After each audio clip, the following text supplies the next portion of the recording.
Three, two, one. Hello, Planet Watchers, and welcome to a new episode of Fireside Chat.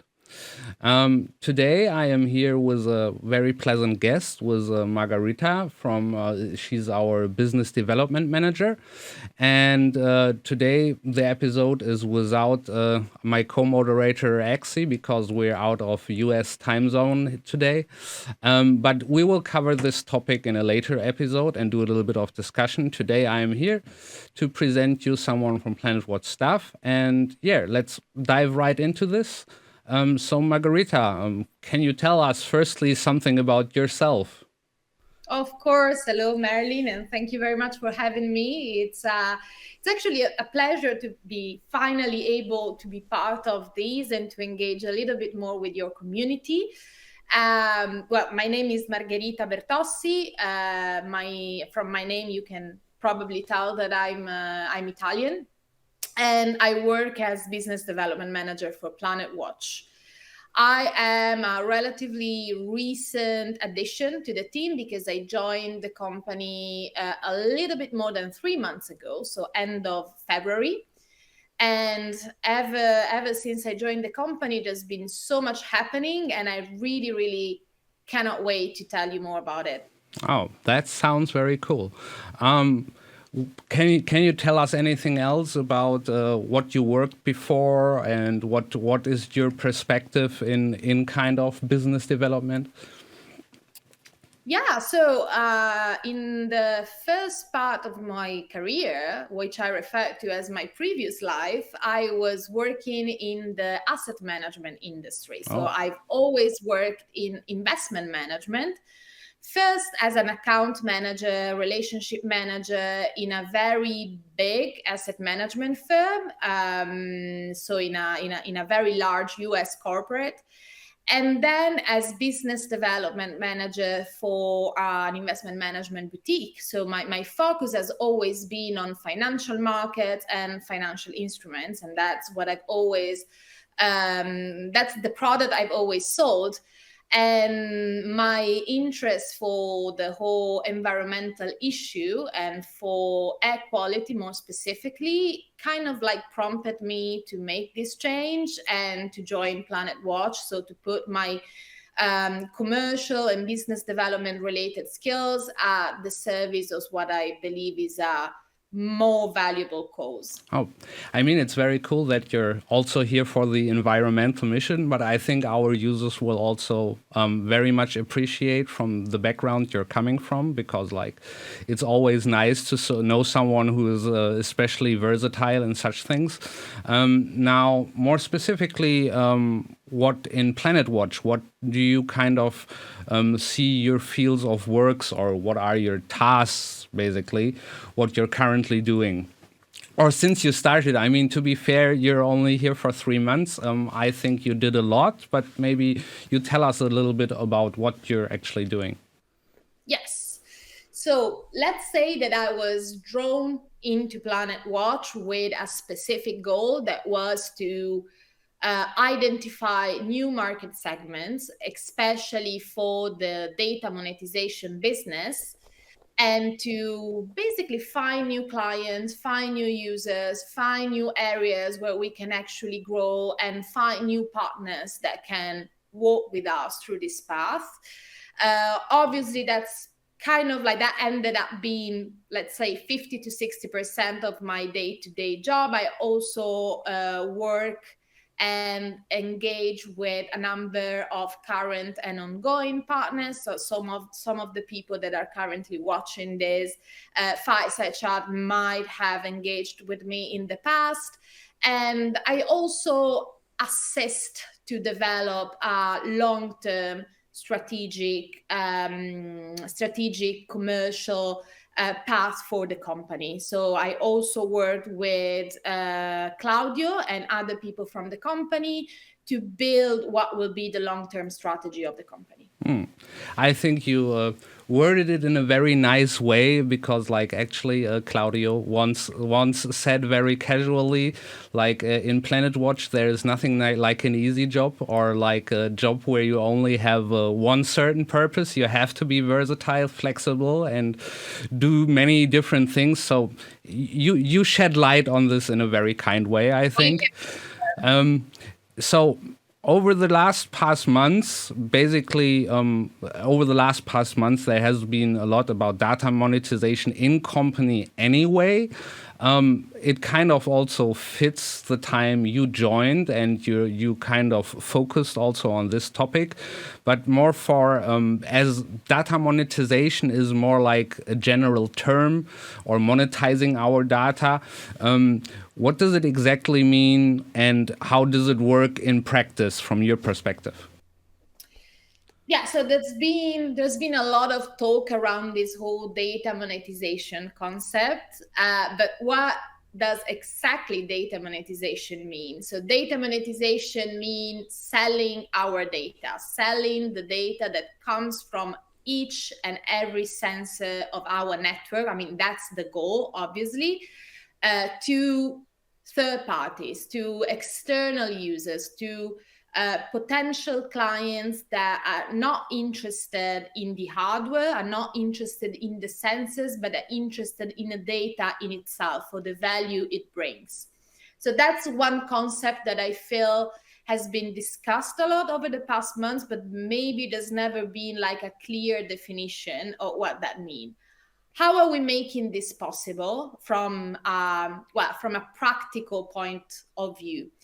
Over the past months, we set up this very powerful tool, which is called API. API stands for Application Programming Interface. It's kind of like a intermediary tool between two softwares, two applications, but in practice, it means that it's an entry point to PlanetWatch's data. So through the API, you basically enter the API and you have direct access to the data stream by a certain number of sensors. Okay, that might sound a bit trivial, but it was actually an extremely complex tool to set up, and it's at the basis of our data monetization strategy.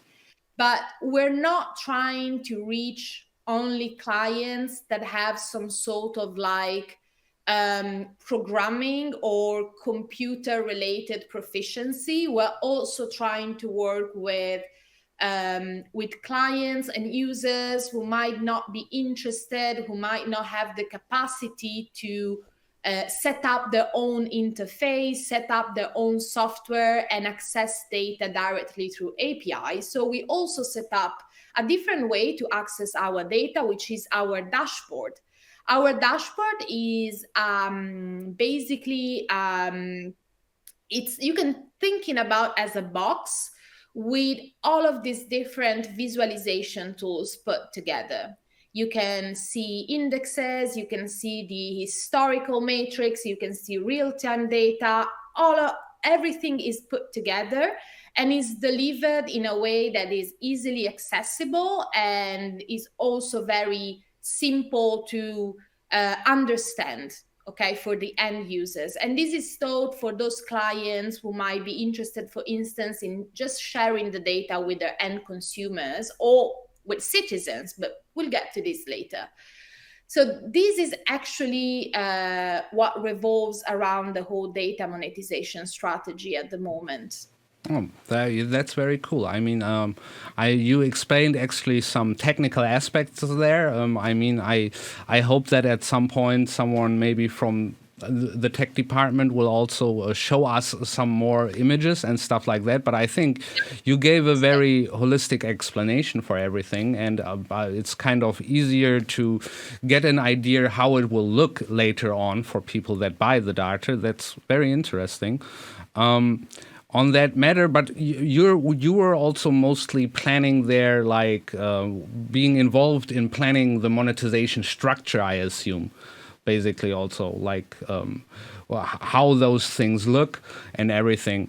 Now, speaking of this, like about the monetization of our data, what is different in a way about for PlanetWatch's data? What could you say? Why would an organization be, or a company, be it private company or being it open sector, why would they be specifically interested to buy the data from us instead of from others?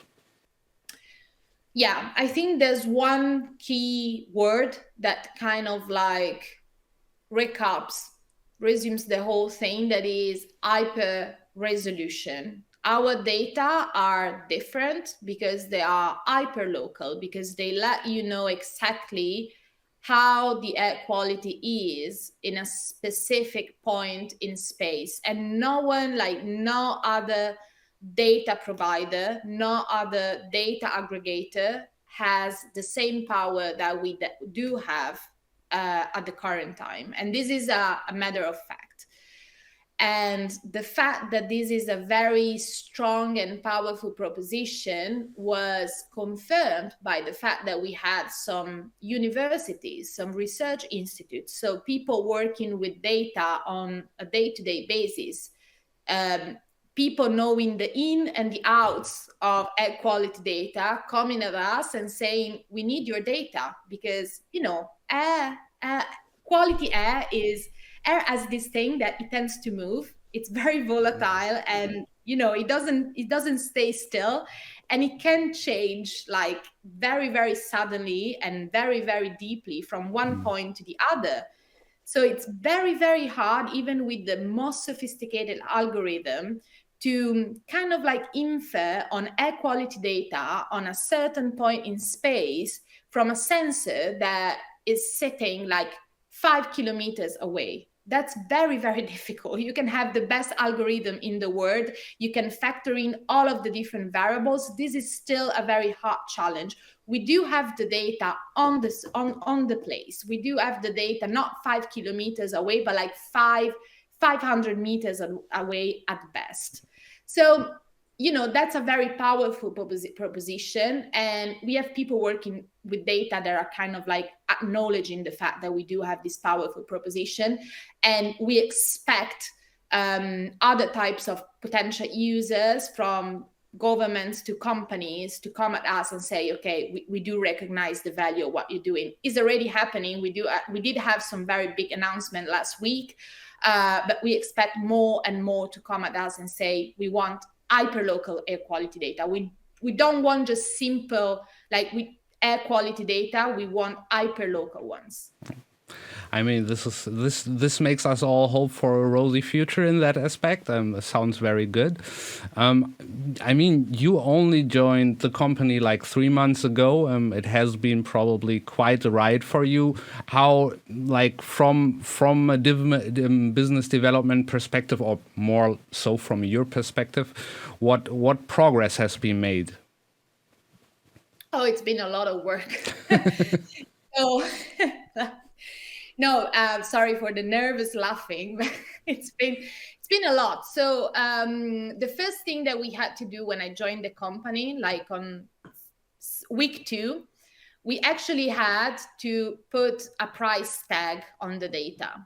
Okay, because when I joined, the tech team had already done most of the work in terms of like setting up the API, setting up the dashboard. Obviously, as you know, we still have new releases of the API. We still have new features being added to the dashboard. But let's say that we did have a product with it.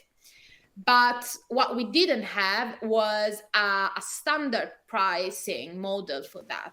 So basically, we had to put a price on those data. We needed to identify like the value of this data and the price that the market would be willing to pay for those. And that was a lot of work. It was a very complex task, because putting a price tag on data is not like pricing the sensors, for instance, or any other sort of hardware. We're talking about intangible assets. And we're also talking about assets where there's not like the market is yet to be uncovered. You know, like you are creating a market. There's not like a well-established market of a lot of users buying air quality data. So you don't have a lot of reference for that. So we really needed to put our minds at work. But I'm not gonna go into the details, because obviously I'm gonna bore everyone to death. But I'm really happy about what we put together, and I think that was probably the rock solid foundation for our data monetization business. And so that was probably one of the most complex and important projects we've been working on over the past 3 months. And then, we closed a number of partnerships. I mentioned earlier the partnership with two very well-established academic institutions. One was the University of Madrid, and the second one was the University of Hamburg. They're currently using our data to conduct researches that will be published, hopefully by the end of the year. And they explicitly came at us because they needed hyperlocal data for the type of research they were conducting. We also have, a partnership we closed a partnership in the public space with a local municipality from the north of Italy. And if I may, I want to take a little bit of your space and time to address some criticism that understandably came out of some part of the community. That is that we didn't disclose the name of this local municipality. And trust me, we would have loved to. It was very painful for us to release an incomplete communication on a partnership that we really value, and that we are extremely happy that we were able to close. But unfortunately, the public administration is kind of like a word that lives accordingly to its own rules. So you can't really drop names unless a project is completed. And that's why we have to wait a little bit before we can actually disclose, like give the community the full disclosure it deserves. But we will at some point, hopefully in the upcoming months. And then, we also closed another partnership with TIA and the Italian, like the National Center for Research here in Italy. So that partnership covered the whole network established in Italy, the data coming from that. And then, last week, we actually announced probably our most important partnership yet when it comes to data monetization with a UK software company named Metricus. And that's an extremely, a crucially important partnership for PlanetWatch, because it's the first broad data monetization partnership that we're able to close. So for the first time, we didn't just sell the data coming from a specific network, from a specific city for a specific period of time. This is an ongoing partnership that will touch not every network in Europe, maybe, but a lot of European networks. So that's a broad partnership, and with a European player that actually gives a lot of validation to our proposition. So I want to say that's probably like the most important achievement we have accomplished since we have initiated our data monetization efforts here. Yeah, I mean, that is for sure something. I mean, for many users, certain partnerships, one is like the other. You not only as a average user, you can't always understand the depth of how far some things go and what might be there. As far as I looked into the Metricus thing, it is something where you cannot 100% say to which scale it goes, but it can almost scale indefinitely definitely, because it is kind of a big thing. We have to of course establish this first and progress with them, but kind of in itself it's a huge big deal kind of thing. And and about the, I mean, as someone internal to PlanetWatch, I also wanted to say that I of course know about the Italian municipality thing, and I know that, yes, I can confirm we would love to drop that name, but we have to wait. But that is the thing. I mean, especially in business, you always also have to be sensible to how to communicate things explicitly for the other party and to fulfill their things. One thing which is also maybe not on scale something comparable to those two, but is certainly a user favorite, was the Envision Racing thing that happened. What is your opinion on something like that, how it came about, or do you think something like that we could see that again? Oh, that. First of all, it was a super cool project to work on. Probably the coolest project I worked on in a while, because obviously we're talking about this super important event, which is also a very important event within the green and environmental space. So for PlanetWatch to be actually able to be featured in such an event was just incredible. And as probably all of you already know, we were called to basically monitor the air quality during these Formula E events. The Formula E is basically the Formula One, so the speed car world championship for electric vehicles. So something that was extremely aligned with our values. So we had some sensors placed during the races. We still have, because the World Championship is still ongoing. And everything will culminate in the big Rome event at the end of June. I think it's June 16th, but I'm not sure about the date, to be completely honest with you. Where we will actually keep doing our monitoring activity, but we will also have the chance to have a few more sensors featured across the partners that will be sponsoring the competition. That's part of a different strategic point that PlanetWatch is pursuing. That is the idea of sponsoring. That is, let's companies that have green goals, green objectives in mind, and that are aligned with our proposition, have the chance to have the logos featured on our sensors, on our hardware. And let's use these sensors as a way to have this company sponsoring air quality monitoring across cities. And I believe this is something that we've been put a lot of thought on over the past couple of months.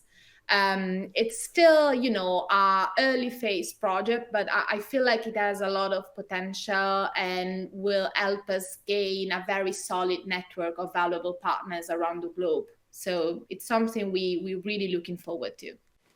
Yeah, I mean, just to add a little bit fun fact, which I only found out later. I mean, it was kind of a match made in heaven, because they have almost the same colors like us. They blue and green, and everything about this Formula E, it fits very much the whole idea of the project. What I only learned later on, that actually the color green in their color stems from the fact that the first cars they made, the whole chassis was made out of crushed electric circuit boards, like recycled things. They recycled those green electronic circuit boards to make their car chassis out of it. And this is why they proudly now have the color green, like those circuit boards in their color. Everything. Envision Racing is the team that has the highest grade of recycled materials up to now in their cars. So it's really perfect. It completely fits us, and it's very nice. And I think everyone was happy to see something that cool and that prominent, and the Rome racing will be really greatly awaited, especially with our nice sensor on the car box on top, and that we monitor the race. It's super cool. Yes. Absolutely. But like speaking about that data, I mean, I believe for the racing team, it's mostly outdoor data.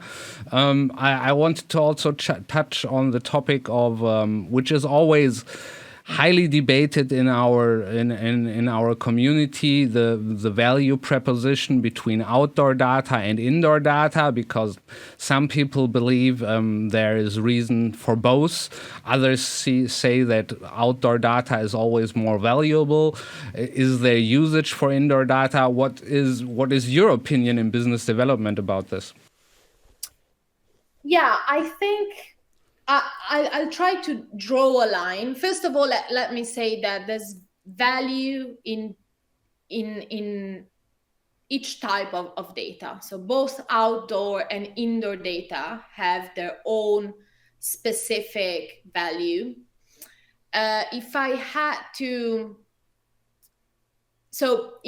draw a line, I would say that for what concerns outdoor data, the value mostly relies in the real-time data, so we can say that the users that are interested in outdoor data are more interested in analyzing air quality data in real time, and maybe possibly also giving access to those data to their end users / end clients / citizens in the case of governments and local municipalities.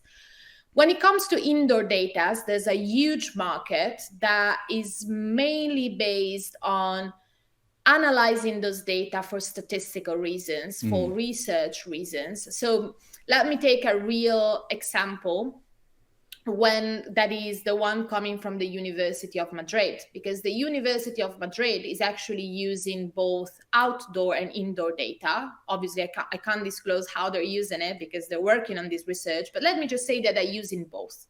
And they're using both because they're also interested, they're interested in the comparison, and they're also interested in knowing some specific metrics on the indoor related to their research.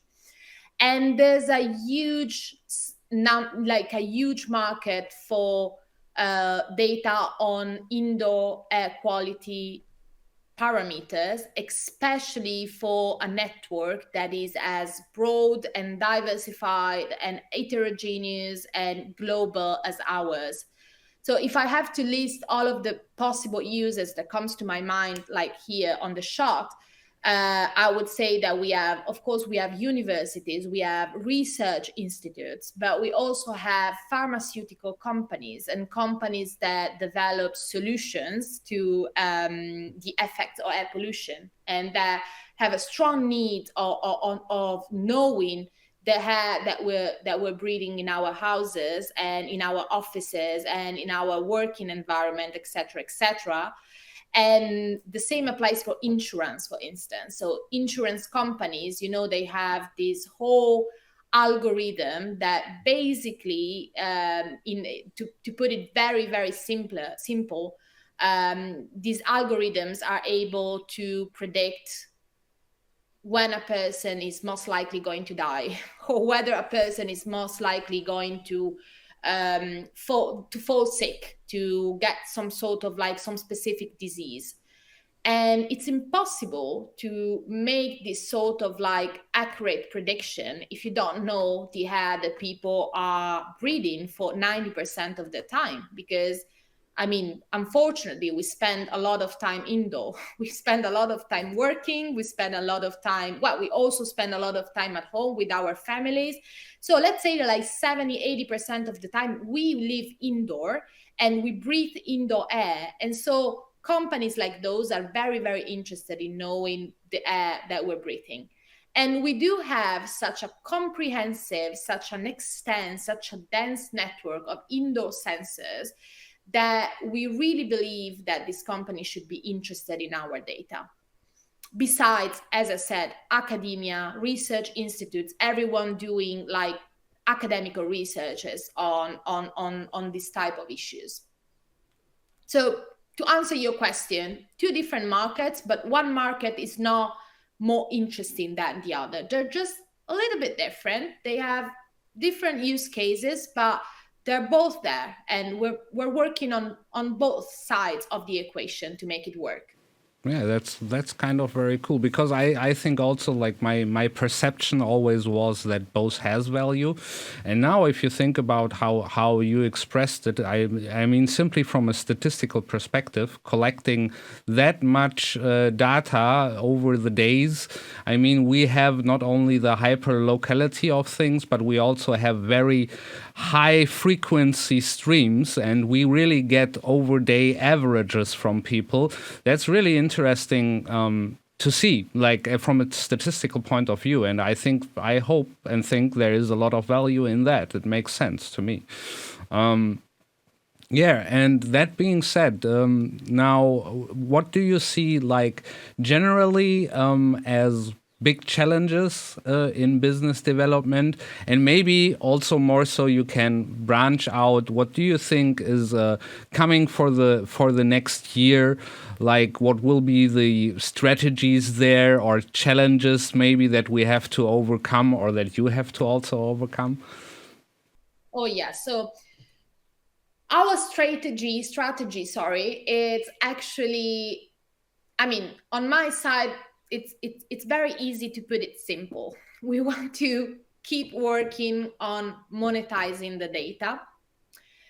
And this is, even if we've been talking, like PlanetWatch has been talking about monetizing the data for a very long time, but it's something that for a number of reasons, we have been able to start doing not very long ago, before my arrival for sure, but not very long ago. So it's a relatively young project, but it's a project that is already paying out. So our strategy is to keep pushing on this, on monetizing the data, because that's where our value stands, the type of information we're able to provide.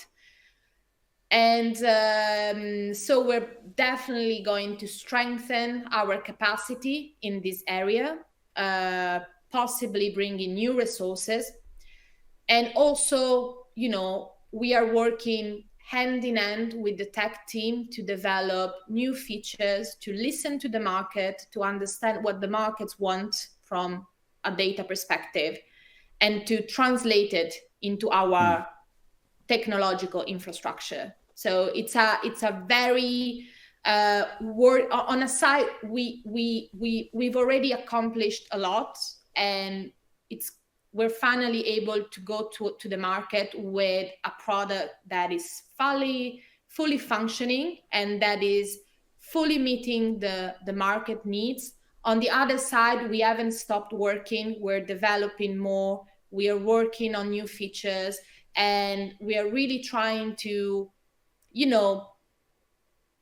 being disruptive also in the way we develop this part of the business, to bring something even more advanced, even more innovative on the market. Even if at the moment, as I said, it's very, very unlikely that other players or that, data aggregators getting the data from the governmental stations are able to provide the type of data that we're able to. But that doesn't stop us from developing new things. So the strategy is pretty simple, actually. In terms of challenges, there's two challenges that I see. The main ones. I see obviously like a lot of smaller challenges, but there's two big challenges that I think we'll need to face. The first one is to be able to keep the focus, because I don't think I have stressed enough how broad and how big and how wide the market for our data is potentially. We're talking about governments, local municipalities, insurance company, pharma, all sort of like private companies that for some reason might be interested in environmental data, mapping services, data aggregators. But even if you think about the local municipalities space, we're talking about like thousands of potential counterparties. You know, when I in my previous life, when I used to work in the financial sector, I knew exactly who I could talk to. You know, because there was also like a lot of regulation in terms of like the players I could actually get, like the counterparties that I could engage with. But I knew exactly what my target was. I knew exactly that I had banks, I had pension funds, I had insurance company, and that was pretty much it. Here, it's so different because every local municipalities potentially could and should be interested in PlanetWatch's proposition. And this is great, obviously, from a business development perspective, but we also need to remain very, very focused. We also need to be very, very good at defining our target, the segmenting the market, defining like designing our market strategy in a way that makes sense for every single segment, but at the same time is also scalable and doesn't take away too much time. So that's a challenge from maybe more like an operational point of view, from a strategical point of view, but it is a very real challenge and something we need to be very good at. The second challenge I see is to keep the community engaged, because in the past, we were used and we were able to deliver on things very fast. We grew fast. We built our sensors network very, very fast. We deployed very fast. And, there were a number of news coming extremely fast, from us. And it was a very successful story, I'm sure, but this part of our business is a little bit different. When you like selling data is, unfortunately, I would very much like if it was like that, but it's not like selling bananas. It's not like you go on the market and you meet a client and they say, oh, I want 3 datas. Oh yeah, okay. What's the price? It's this. Okay, go ahead, just take it. Okay, keep the change. Bye. That's now how it works. Unfortunately, it's a very complex transaction, because you meet with clients need to understand the data, they need to understand how they can integrate the data in their system, what usage they can make, why your proposition is different. So it's a project. Like every commercial transaction is a proper project. The Metricus partnership, it's been initiated probably the second week I was in the company. It's been 3 months and we've been able to release it last week. And not because we slept on it, not because at some point we just decide, okay, well, but just because it took some time, and it's completely normal. And, we had a lot of conversations and we will still have. So I think that on one side, the pace of the business will be on this side of the business, because we'll keep doing everything we've been doing with the sensors. But on this side of the business, on the data monetization side, the pace will be a little bit different. We'll probably see larger projects, but with a different pace. And on the other side, I understand the need and the desire of the community to be kept engaged, to be kept aware, to be kept informed. So we'll need to balance the need of the clients and the need of the users and the needs of our, let's say, business institutional counterparties, and the needs of a community that must be kept informed. And that's a challenge, something we'll all need to be very, very good at, and probably we'll learn a few lessons along the way. Yeah, I think that was a very good perspective on this, and I think also that you understand a lot about our growing pains and everything. And for being only 3 months in the company, I think you achieved a lot, and we see a lot of progress in those departments. I am very happy that you took your time today. Because I have to say to all our viewers that Margherita is a very, very busy person, and she's working a lot for the company. Everyone is. Everyone is, but I am very proud that you had Say less. time for our fireside chat. So I would hopefully encourage all the viewers to leave some nice comments, because then I can invite Margherita again, because I would like to see her again on a future episode, apart from other people in the company. It was very nice that you took the courage to simply, without any bottlenecks, because when it was brought up, Margherita was basically just like, okay, I can be on YouTube, no problem, I will come. And this is very nice, and I think you gave a good perspective on this, and probably all our community will be happy if we ever get an update on everything. And I think this was a very nice short interview, and glad you had your time here, and you did very great. Thank you very much, Margherita. Thank you very much. And even if you don't leave nice comments, I will come again. We got a fighter here. That's not to like, please leave nice comments, but that one disincentivized me to be here again. That's very cool. I mean, that's what needed to be done. Yeah, you have the fighting spirit for this. I'll be your host That's again. good. No worries. Okay, then I thank you. Thank you very much for having me. Yeah, thank you everyone, and thank you everyone for viewing. Of course, make sure to leave a like and leave a comment, because it's good for the YouTube algorithm. Next time, probably again, we will be here with Exi, and I will be. It will be nice to see everyone again, and I hope you have a nice week. Till next time on Fireside Chat. Bye bye, everyone. Bye.